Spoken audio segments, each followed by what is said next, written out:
আউযু বিল্লাহি মিনাশ শাইতানির রাজীম। বিসমিল্লাহির রহমানির রহিম। আলহামদুলিল্লাহি আহলিহি ওয়াসসালাতু লিআহলিহা। পবিত্র ১৭ রবিউল আউয়ালে আমরা উপস্থিত হয়েছি। আজকের এই মহান দিনে আপনাদের সকলকে জানাই ঈদে মিলাদুন নবী এবং ঈদে মিলাদে জাফর সাদিক আলাইহিস সালাম বহুত বহুত মুবারক। এই দিনে প্রথম আমল ফিলে আমাদের প্রিয় নবী হযরত মুহাম্মদ মুস্তাফা সাল্লাল্লাহু আলাইহি ওয়া আলিহি সাল্লাম মক্কায় জন্মগ্রহণ করেছিলেন এবং এই বছরে আবরাহা বাদশাহ নিজের হাতির দল নিয়ে খানায় কাবার উপরে হামলা করেছিল। সেই জন্য এই বছরকে হাতির সন বলা হয়।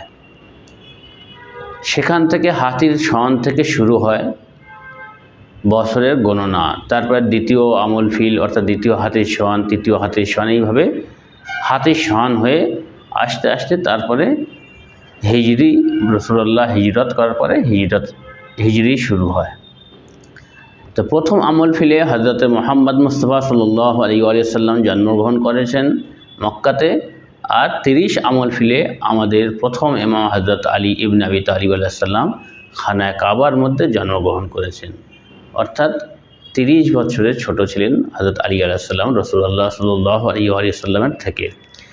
তো আজকের মেন যে জায়গা আমরা এসেছি আলোচনা করতে, হযরত মুহাম্মদ মুস্তাফা সাল্লাল্লাহু আলাইহি ওয়া সাল্লামের শুভ জন্ম তারিখ উপলক্ষে, যে আজকের দিনে আমরা হযরত মুহাম্মদ মুস্তাফা সাল্লাল্লাহু আলাইহি ওয়া সাল্লামের জীবনী থেকে কতটা উপকৃত হতে পেরেছি বা তার জীবনের চলাফেরা, রীতিনীতি, সিরত এবং ওনার জীবন স্টাইল কেমন ছিল তা আমরা এখনও আমাদের যে এই প্রজন্মের যুবক যুবতীরা আছে বা শিশুরা রয়েছে তাদেরকে অবগত করাতে পারেনি। তা আমরা চাইব জীবনের কিছু কিছু দিককে তুলে ধরতে করে আমাদের জীবন স্টাইল যেন আমরা আমাদের প্রিয় নবীর মতো করতে পারি আর ওনার স্টাইলের মতো যেন আমরা জীবনযাপন করতে পারি। উনি জন্মগ্রহণ করার পর মুজিজা কেরামাত দেখা দিয়েছিল এবং ঘটনা ঘটেছিল, যার মধ্যে একটি হলো যে শয়তান আসমানে যাওয়া আসা করত। রাসূলুল্লাহ জন্মগ্রহণ করার পর শয়তান জমিন থেকে আসমানে আর যেতে পারেন, অর্থাৎ আসমানে যাওয়া বন্ধ হয়ে গিয়েছে। অনুরূপ নবী সাল্লাল্লাহু আলাইহি সাল্লামের জন্মের পূর্বে শয়তান ফেরেশতাদের আওয়াজ এবং শব্দ বা ওদের কথাবার্তাগুলো শুনতে পেত, কিন্তু নবীর জন্মগ্রহণ পর শয়তান নিজের কান থেকে আর শুনতে পায় না, অর্থাৎ সে মালায়েকাদের আওয়াজ আর শুনতে পায় না। অনুরূপ দ্বিতীয় ঘটনা যে ঘটেছিল সেটি হলো সাওয়া, একটি নদী ছিল ইরানে কুম শহর থেকে প্রায় 80 কিলোমিটার দূরে। সেখানে একটি নদী বাহিত হতো এবং সেই নদীর কিনারে সাবেই বলে এক ধর্মাবলী জীবনযাপন করত। তারা ওই নদীর ধারে নিজেদের উপাসনা এবং নিজেদের বান্দেগি এবং ইবাদত করত, আল্লাহকে তারা ইবাদত করত না। সেই জন্য সেই নদী ওখানে শুকিয়ে যায় এবং আল্লাহ তাআলা তাদের এই রাস্তাকে বন্ধ করে দেন। অনুরূপ ইরানের আরেকটি শহর ইস্পাহানে, যেখানে অগ্নিকুণ্ড ছিল, পারসি অর্থাৎ অগ্নিপূজারকদের, সেই অগ্নিপূজারকদের সেই অগ্নিকুণ্ড 1000 বছর থেকে সেটা জ্বলছিল। নবীর জন্মগ্রহণের পর সেই অগ্নিকুণ্ড স্তব্ধ হয়ে যায় এবং নিভে যায়। অনুরূপ রাসূলুল্লাহ সাল্লাল্লাহু আলাইহি ওয়া সাল্লামের জন্মের পর আরেকটি অলৌকিক যে ঘটনা ঘটেছিল সেটা হলো যে মাদাইনে রাজার প্রাচীর ছিল, সেই প্রাচীরের 14টি প্রাচীর ভেঙে চুরমার হয়ে গিয়েছিল এবং সে বেদিন ছিল, সে দিনে হানিফ অর্থাৎ তাওহীদ ও একাত্মবাদের মান্যকারী ছিল না, তার প্রাচীর ভেঙে চুরমার হয়ে গিয়েছিল।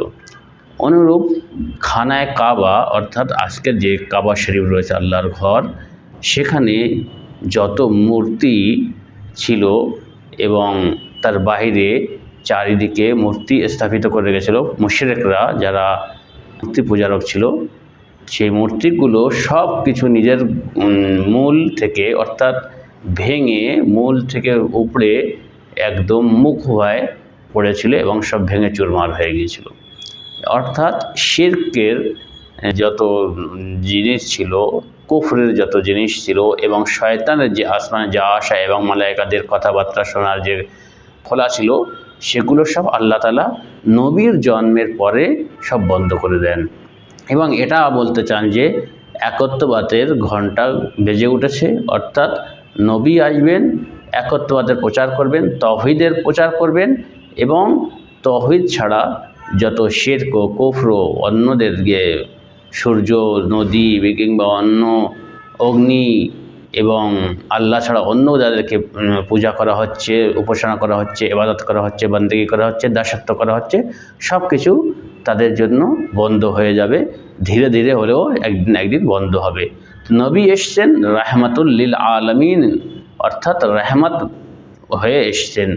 তো যেখানে যেখানে রব্বুল আলামিন আছেন না, আলহামদুলিল্লাহ রব্বুল আলামিন বলি আমরা, আল্লাহর রুবুবিয়ত, আল্লাহর কর্তৃত্ব যেখানে যেখানে আছে, নবীর রহমতও সেখানে সেখানে আছে। এই জন্য আল্লাহ তাআলা বলেছেন কি, ওমা আরসালনাকা ইল্লা রাহমাতাল লিল আলামিন, আমি তোমাকে কেবলমাত্র আলামিনের জন্য রহমত করে পাঠিয়েছি। অর্থাৎ যেখানে যেখানে আল্লাহর কর্তৃত্ব রয়েছে সেখানে সেখানে নবীর রহমত রয়েছে। তো নবীর রহমতের জন্য এত বড় রহমত শুধুমাত্র নবী মুহাম্মদ মুস্তাফা সাল্লাল্লাহু আলাইহি ওয়া আলিহি ওয়াসাল্লাম মুসলমানদের জন্য নয়, রহমত নন, বরং তিনি হলেন পুরো আলামিনের জন্য রহমত এবং সকলের জন্য হেদায়েত নিয়ে এসেছেন, সকলের জন্য মুক্তির পথ নিয়ে এসেছেন, সকলের হেদায়েতের পথ দেখিয়েছেন এবং দেখাতে এসেছেন। আর সেই রহমত থেকে আমরা যদি উপকৃত হই তাহলে আমাদের সেটা লাভ, আর যদি আমরা মুখ ফিরিয়ে নিই সেটা আমাদের জন্য ক্ষতি। সেই জন্য এই মহান দিনে, এই পবিত্র দিনে আমরা বেশি বেশি নবীর পথে চলব, নবীর কথা স্মরণ করব, নবীর স্টাইলকে, জীবনধারাকে আমরা অনুসরণ করব এবং ওনার জীবনীকে আমরা পড়ব। আমরা বলতে চাই আমাদের যুবক ভাই বোনদের যে আপনারা নবীর সিরাতকে পড়ার চেষ্টা করুন, নবীর সিরাতকে জানতে চেষ্টা করুন এবং সেই স্টাইলে, সেই পদ্ধতিতে নিজের জীবনকে চালিত করুন। তাহলে আমরা বহু জিনিস আছে যে পরে আমরা আলোচনা করব স্টেপ বাই স্টেপ। তাহলে আমরা এই যুগের যে আমরা বহু সমস্যার সম্মুখীন হচ্ছি, সেসব সম্মুখীন আমরা হব না এবং তার থেকে আমরা বিরত থাকব এবং তার থেকে আমরা রক্ষা পাবো। এই বলে আমার বক্তব্য এখানে শেষ করছি। একবার সকলকে জানাবো এই পবিত্র ঈদে মিলাদুন্নবী এবং হযরত জাফর সাদিক আলাইহিস সালামের শুভ জন্মদিবস 17 রবিউল আউয়াল। সকল শ্রোতাবৃন্দগণ এবং সকল দর্শকদেরকে জানাই আন্তরিক শুভেচ্ছা ও মোবারকবাদ। আর বিশেষ করে আমাদের যুগের ইমাম হযরত মেহেদী আখিরুজ্জামান আলাইহিস সালামকে জানাই অশেষ অশেষ মোবারকবাদ এবং শুভেচ্ছা। আসসালামু আলাইকুম ওয়া রাহমাতুল্লাহি ওয়া বারাকাতুহু।